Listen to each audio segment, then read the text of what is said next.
I view life as a very real game in which there are no timeouts, no substitutions, and the clock is always running. I used to think it was a scrimmage or a drill that I'd get to instant replay my life, and I found out that every day is the Super Bowl, every day is the Olympics, every day is the World Series, every day is the grand final. Life is a real game. And the winners in life, they're like you. They never whine. They come in fourth exhausted but exhilarated because they came in fifth last time. Winners treat animals like people, and people like brothers and sisters.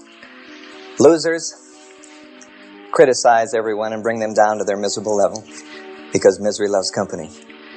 A loser is a person in this abundant country that would like to look like, earn like, and take time off like somebody else, but doesn't work to try to become that, just wishes about it. A spectator in life wouldn't be here tonight and wouldn't be watching this. They're too busy escaping from the goals they never set and from the roles they can't imagine themselves to be in. But people like you, who seem to get what they want by giving other people what they need, in a very natural, free-flowing way. I've been studying them like Jiminy Cricket. The reason I have is I'm hoping they'll rub off on me. I've always wanted to be a winner in my life, and I'll tell you, they have an uncommon way of thinking, a common denominator. I used to think winning was in the talent, but the world's full of talented losers. I used to think winning was in the education, so I lined my den with diplomas, unable to relate to people. Winning is on the street. School is never out for the professional. You keep on learning. I thought winning was in the way you looked, but I found out that people that didn't look too good ended up being great. I thought it was a gifted birth, but I found out so many people had a lot going in, they took nothing out. Some people had nothing going in, they took everything out. I found out that winning was all in the attitude. It's all in how you look at it. Your attitude is either the lock-on or key to your door of success. Either locks you out or opens it up for you. And I'd like to give you the attitudes and action steps that make a real winner in life. I mean the kind of winner that helps other winners too. If you win, I win. Only if you win do I win. And that's the real winner in life, the ones that build other winners too. I'd like to give you those high-performance ideas that are common in people who become so uncommonly successful. What if they were 5 Olympic rings and we were all Olympians, which we are? And what if you could transmit them to everyone you meet? Everyone you meet. The first winning attitude that I found is positive self-awareness. What good does it do to be motivated to a dream if you don't see it for you, if you don't see your own potential? We've been selling ourselves short since we were children. You see, we associated ourselves with our mistakes. When my kids were good, it was natural. I just didn't say anything. But when they were bad, I was the first one to criticize them, to point out their mistakes, and they began to associate themselves with their mistakes instead of their successes. And they reinforced maybe what was wrong with them. They labeled themselves. I was labeled when I was young, I gotta admit, Dumbo ears, beaver teeth, buzzard beak, motor mouth, metal mouth, and turtle breath. And I've never gotten over those early labels, and my awareness as a result has been limited. You never outgrow the limits you set. You only set new ones within which you must live. And habits start like offhanded notions, flimsy cobwebs at first, then with practice, like unbreakable cables to strengthen or shackle a life. The limits of the human are self-imposed. I've been to the UCLA Brain Institute, and I can tell you for sure, the human mind, in the ability to create a new place to grow, to imagine, to remember, to make things that never existed before, to lead a new life, to get out of the ghetto to greatness, is unlimited, only limited by our own vision of ourselves. But somewhere along the way, we put the lid on ourselves and self-limited. I've decided to blow the lid off finally and get some positive self-awareness. I ask myself the question, if it weren't for time and money and circumstance, what would I be? Are you kidding? I'd be terrific. But I don't have the time. I was a veteran and served in the war, and I went to school a lot, and my dad was a warehouseman. If it weren't for the money, if I had the money. We were born poor like you were, and first thing you know, I never saw any money for us. I went into education to seal my fate, make sure I never earned any of that stuff, but I couldn't see it for me. If it weren't for my circumstance, are you kidding? I'm a Gemini. My dad was a warehouseman. I was the middle child, caught in the sandwich. I know a guy that didn't make it because he was the only child, no feedback. I know somebody that didn't make it because they were the youngest child, only got hand-me-downs second hand. I know somebody didn't make it because they were the oldest child, had to take care of all the little kids in the family. And we talked to each other and we found out there was time and money and circumstance. If I had the time, Ray Kroc, 54, selling paper cups, golden arches, McDonald's at age 54, the beginning. Grandma Moses, 75, painted her first painting at 75 years old. Went on to paint 500 to 700 masterpieces after age 75. I've always liked George Burns. I can't die, I'm booked. If I had the time, we've got the time. If it weren't for the money, if I had the money. Remember old Walt? I'll tell you, what a loser he was. Walt Disney, are you kidding? He was bankrupt for the second time. Can you imagine going in? What guts it takes. Had a hand puppet named Steamboat Willie. He talked in a falsetto voice. He was the first voice of Mickey Mouse. Hey, I got a deal for you. I want to give you a cartoon during silent movies. Get out of here, Walt. Another one of them crazy ideas. He believed in his dream when he only had a dream to hang on to. He was as successful when he was broke with a hand puppet as he was when Disneyland and Disney World opened. It's just that money flows to great ideas and to persistence. And you and I will get the money because it flows to us if we work. If it weren't for my circumstance, I think of a woman in history, middle-aged, Midwest, garment district of the United States, went down with her husband to the kibbutz, and they had marital problems and were divorced, and bun on the back, roll-down hose. Not so beautiful on the outside, but oh, how brilliant and beautiful on the inside was Golda Meir, one of the great woman prime ministers of the world. Grandma with a bun and roll-down hose, if it weren't for my circumstance. You and I have that, and that's what positive self-awareness is all about. Not seeing the limits and understanding that we are self-limiting.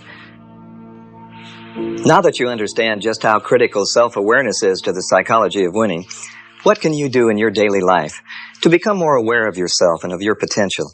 Let me suggest some action steps you can take right now that will help put you on the road to positive self-awareness.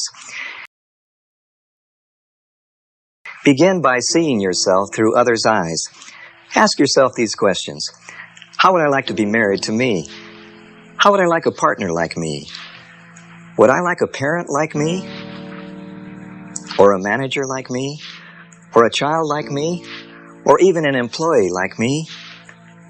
Secondly, evaluate important information. When you read or hear something that impresses you, check out the validity of the statements. Find out how accurate they really are. And in doing so, get input from experts who really know the score. Next, break your daily routine. Try going to work another way. Cut down on television watching and increase your reading. Make new friends with different interests, or start a new hobby, or even a community service project. Finally, take a personal health inventory. At least once a year, have a comprehensive physical exam. Review the lifestyles of your parents and grandparents, and try to break any similar patterns in your life that could harm your health. Instead of buying junk food, try eating fruits and vegetables, and begin a regular exercise program that you can enjoy and that you'll continue. What's holding us back in life? I'll tell you, for me, it's been my self-esteem, and that's the second winning attitude. If I could give the children of the world a box for Christmas for every day, I'd give them a giant box of self-esteem, and they'd open it up and see that it doesn't make any difference what you wear, who you are, what you've done, what you own, what you drive. It's how you feel about what you're doing at any given moment in time. Self-esteem is the deep down inside the skin feeling of your own worth. And that's why, as the second winning attitude, it is the single most important quality in my opinion. It's the internalization of value. Doesn't make any difference what you're doing. Doesn't make any difference what you did last week. Doesn't make any difference what you're going to do tomorrow, but it makes a difference of how you feel about your potential. It's that feeling.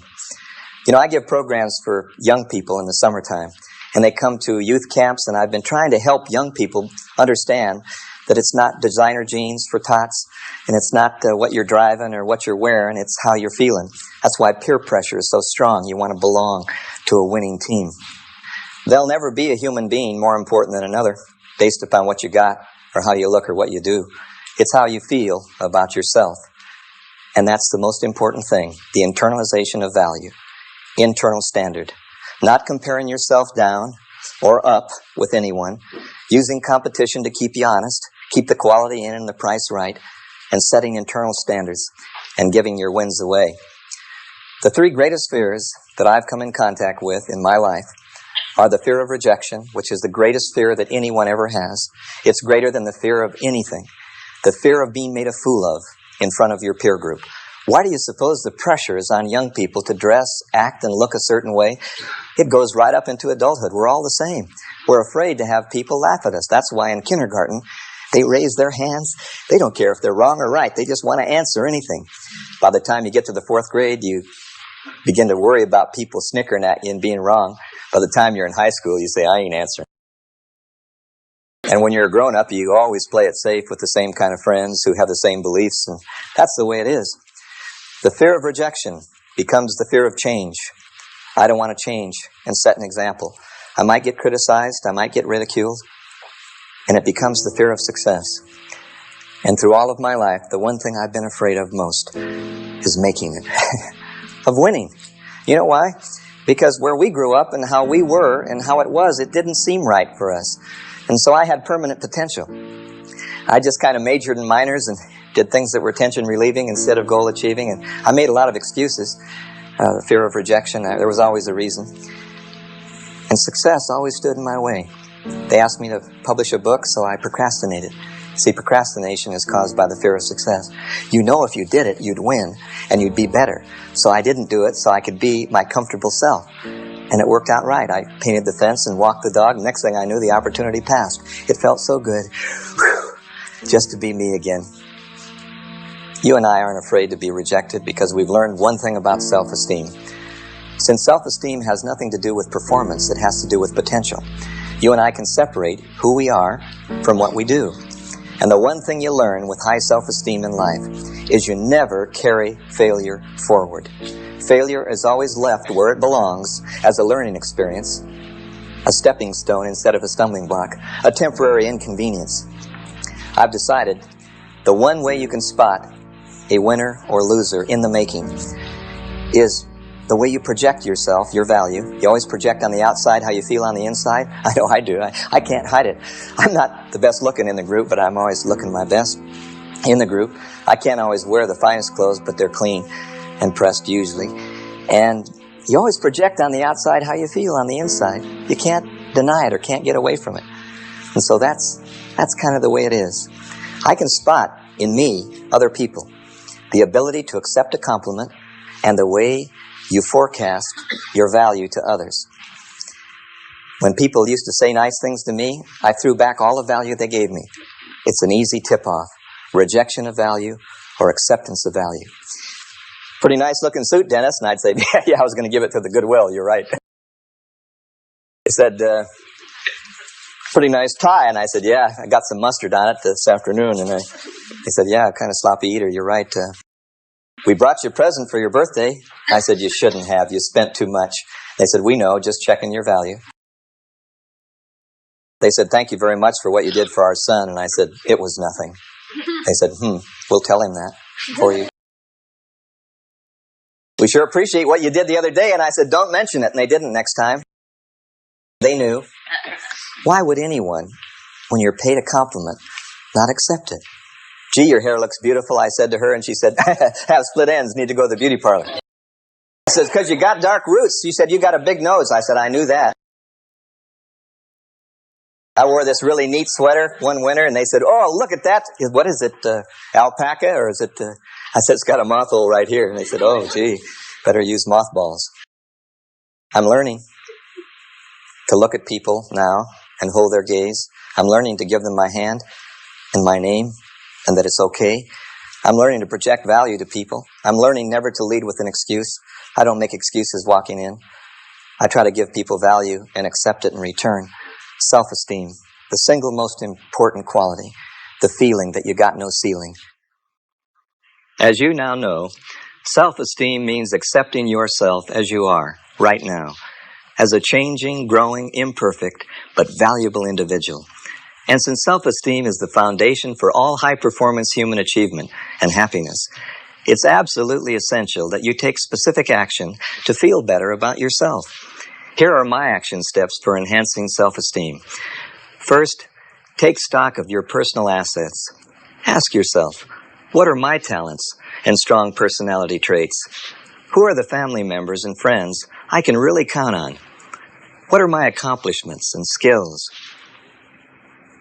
What are my goals, my dreams for the future? What do I want to learn? Where do I want to go? And who do I really want to be? Make a list of these important answers and review it often. Next, monitor your daily self-talk. Avoid using negative prison words and replace them with positive, constructive words. Instead of saying, I can't, say I can. Replace I have to with I choose to. I'll try with I will. If only with next time. Impossible with possible. And why me with try me. And finally, communicate value to others. Greet people with a smile and a handshake. Give your name up front when meeting someone in person or on the telephone. And maintain good eye contact when speaking and listening to others.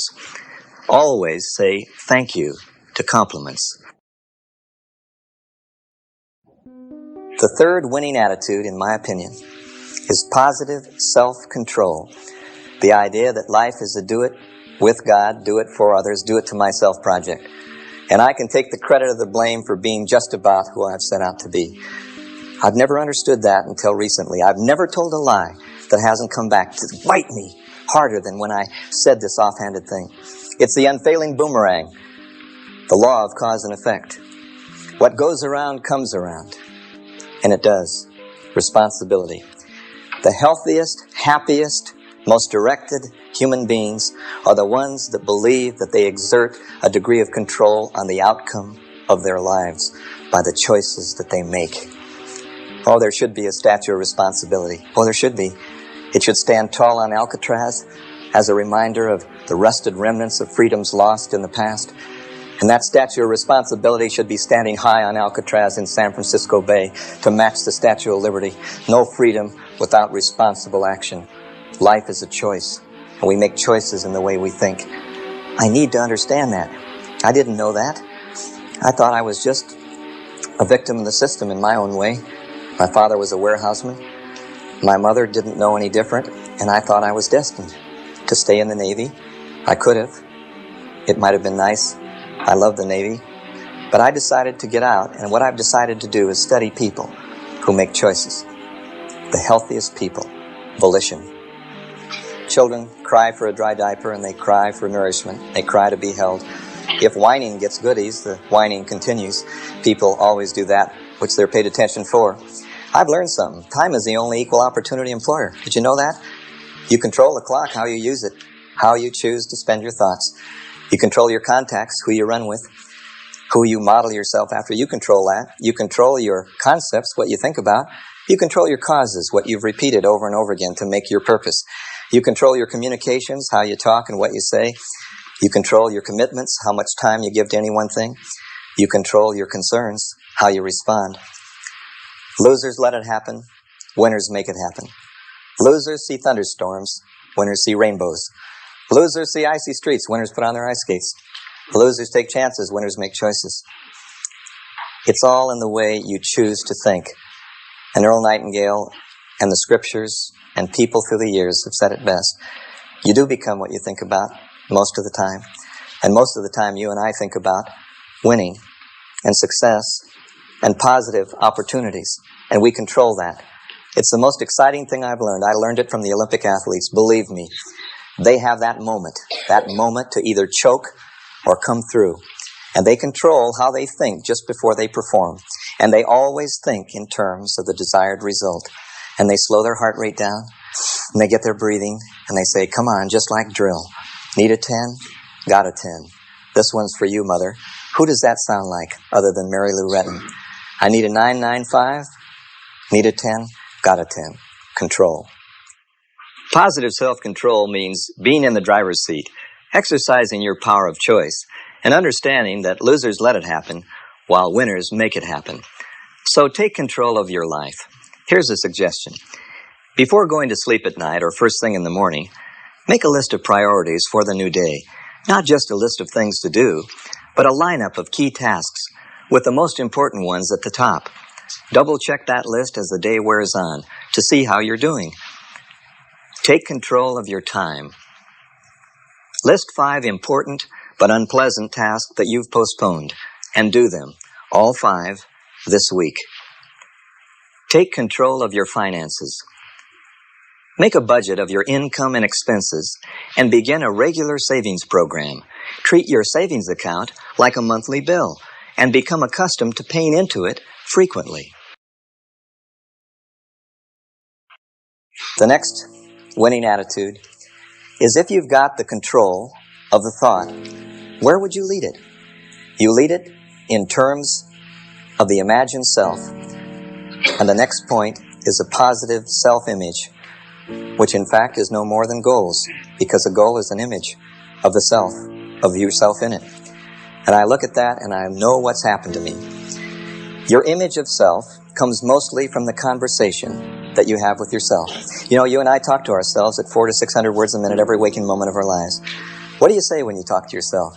Hi, going to be another good day. It's going to be a great day for me. Another Blue Monday, another Friday. Thank goodness it's Friday. Thank goodness it's Monday. Thank goodness it's today. With my luck, I knew it would fail. I went down for the job, but there was a line around the corner. I can see it for you. I can't see it for me. I'm a good dancer. I can't remember names. I'm no good with figures. I'm a born Leo. It's the way we talk. Our imagined self is more based on self-talk than anything else. You are the Chief Justice of your Supreme Court. The most important conversation you'll ever have is the one you have of yourself, with yourself, and it leads to images and pictures and feelings and concepts which become goals when they're planted. Habits start like flimsy cobwebs, then with practice, like cables, we said. I have this little inner voice that goes around with me. I tell it what I'm thinking. I tell it what I see. I tell my little inner voice all my hopes and fears. It listens and remembers everything it hears. At first, my little inner voice followed my command, but after years of training, mine's gotten out of hand. It doesn't care what's right or wrong, or what is false or true. No matter what I try now, it tells me what to do. You are me too, R2D2, are you me too? Continuous loop video cassette in my head of the kind of person I think I am, I say I am, I know I am. And you and I have one, like a tape recorder there, recording everything we've been afraid of, everything we've thought of, everything we've done, and a lot of things that other people have told us that just aren't true, only their opinion. Fortunately for me, however, working with Olympic athletes and Super Bowl champions and winners, I got mine under control. And I know how to give my inner voice positive reinforcement. And when I talk to myself, I always talk with all due respect. Do you know that people make their mind up about you and I based upon our opinion of ourselves? They have no time to check us out. They just listen to what we say. And of all the things we say, you and I need to say things in the direction of a very specific target. Of all the things I know, if you don't stand for something, you'll fall for anything. If you don't know where you're going, you'll end up someplace else, and you won't recognize it when you get there because you really didn't plan to be there in the first place. The people who are the most specific in life seem to get a goal because the mind is the most marvelous biocomputer ever created. I had the good fortune to have as a professor Dr. Viktor Frankl, who led the resistance movement at Auschwitz and Dachau during the years of World War II. And Dr. Frankl realized that the people who lived the longest, who made it through those horrible years, were the ones who had magnificent obsessions, who were stuck on a marvelous target. I studied the Korean War. It was the only war in which no American prisoner ever escaped from a minimum security camp. You see, they have a way of checking you out by asking you questions about your life. Hi, soldier, where are you from? Who's your favorite ball team? What are you going to do when you get back? How much money do you need? If you said enough money, someday I don't really know. I don't have a ball team. I just want to be happy. I just want peace. The mind says, piece of pie, piece of bread, piece of what? What will make you happy? What will make you successful? How much is enough? You need to take the generalities and give them specificity. They took the people with no goals and called them purposeless. They put them in minimum security camp country clubs, and they tried to reorient them in the library. The death rate went up, the disease rate was up in the minimum security camp with more food and comfort. In the maximum security camp, they put people like you and I, people who had deep beliefs, people who wanted to get home, people who were going for freedom, who knew how much money we need, what kind of goals we believe in. And they classified them as dangerous because they were leaders. People always follow someone who knows where they're going. And so it was that the maximum security camp was full of purposeful people who were beaten and starved. The death rate went down, the disease rate was down, and many of them escaped. They knew where they were going, and they got there. But those who were there for the duration just stayed, and many young people pulled the covers up over their head and gave up because they didn't have a target. We've always managed to get what our currently dominant thoughts are, and we've always moved into that. You see, you can't come away from an idea. You can only go toward the dominant thought. Through the years, I've learned how to set goals that are just out of reach, but not out of sight. I've learned how to stair-step them like the Olympic athletes. You see, they never try to win the gold.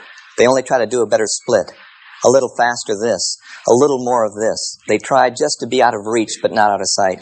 And they even take pocket computers and figure out what they need to do the next split in to get it. And when they get a goal, because it's close in, they get positive reinforcement for having hit it.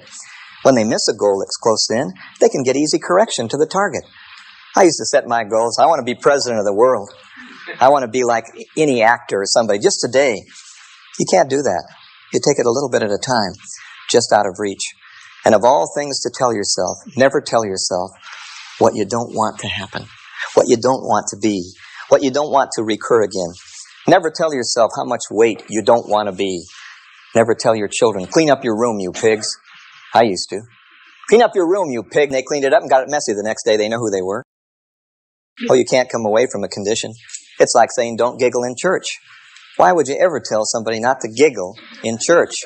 Just because an apple fell off somebody's hat and rolled down the aisle, that's no reason to do that.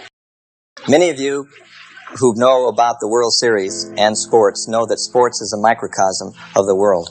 And in sports, you see it all the time. A coach unwittingly telling a team what not to do in the second half.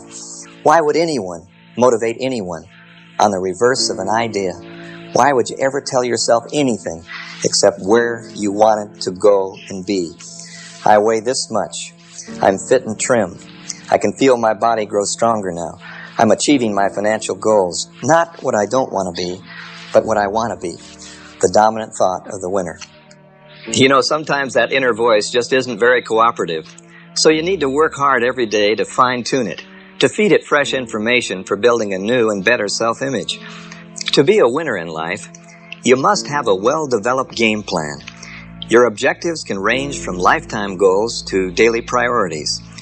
Review what you want to accomplish in the next 12 months for your career, your family, finances, your education, public service, and mental and physical health. Set one major goal for each of these areas and review them often. And when you're not actively pursuing your goals, visualize your achievement. For 10 minutes every day, picture yourself already enjoying one of your goals. Imagine how it looks and feels, and savor those good feelings. Next, learn new skills. Find a coach or mentor who can teach you the skills you need to reach your objectives. And finally, get constructive feedback. Share your goals with others and monitor your progress with feedback from a positive support group, not necessarily from family or friends, but from those genuinely interested in your success. The last ring is probably one of the most exciting of all. It's the single most identifiable trait in a winning human being. Identifiable because you can smell it, taste it, feel it, see it before it arrives. It's called positive self-expectancy. The self-fulfilling prophecy. You won't necessarily get what you want in life, but in the long run, you'll get what you expect. What the mind harbors the body manifests. It's mind over muscle, mind over menu, mind over money, and the mind that matters. When the mind talks, the body listens and acts accordingly. I can back that up more than I ever have in my life. Years ago, I used to study psychosomatic medicine, and I met Dr. Herbert Benson from Harvard, one of the great psychosomatic medicine people in the world at Harvard. He studied people in New Guinea who practiced a belief system called voodoo. Voodoo is called pessimism. It's negative belief. Voodoo is what people believe in who expect the worst to happen, and it usually does. It's the pin in the doll. It's the expectation of illness. It's the expectation of the worst, and it has a powerful physiological effect on our body and our lives. He actually told of a story where the witch doctor played spin the bone. Remember when we used to play spin the bottle and got a kiss? When you spin the bone points at the native, and the native looks at the bone and says, "Oh my gosh, in our tribe, that's it." And the native is out of life and out because of belief. If that's the extreme negative, what about the extreme positive? Why is it that luck is laboring under correct knowledge and fear is false education appearing real? If you don't know something about it, you're afraid. If you're lucky, it's because you're laboring under correct knowledge. If you find a role model and you practice and get it right, and you begin to prepare and expect, you get optimism, which is the opposite of voodoo.